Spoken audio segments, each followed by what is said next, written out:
Мысалы, ертең ассамблея тұрады да, орнынан тұрады да айтады, сіз өзіңіздің бастаған реформаңызды аяғына дейін алып барыңыз, сіз кетіп қалсаңыз, қара аспан төнеді, жаңбыр жауады, топан су қаптайды, сіз болмасаңыз ешкім жоқ бұл әлемде, бізде 20 миллион адам ішінде ешкім осындай адам туған жоқ деген сияқты мәселені көтереді.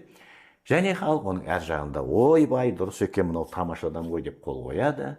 Енді біздің азаматтардың көбісі енді бәрібір дегенге келеді, ол маған бәрібір. Және екіншіден ойлайды, бізде бір мынандай сөз бар. Назарбаевтың кезінде шыққан, есіме түсіп кетті.